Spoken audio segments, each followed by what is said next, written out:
ദൈവജനം ഒരുമിച്ച് പ്രാർത്ഥിക്കുന്ന ഒരു പ്രാർത്ഥനയുണ്ട്. നിത്യപുരോഹിതനായ ഈശോ, നിത്യപുരോഹിതനായ ഈശോ, അങ്ങേ വൈദികർക്കെന്ന് പറഞ്ഞിട്ട് അതിൻ്റെ മധ്യത്തിലുള്ള പ്രധാന പ്രാർത്ഥനയുണ്ട്.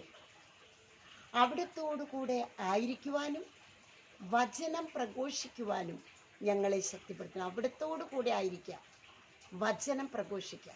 ഈ ഒരു പ്രാർത്ഥന കഴിഞ്ഞിട്ടാണ് ദിവ്യബലിക്ക് ശേഷം നമ്മൾ പിരിയുന്നത്.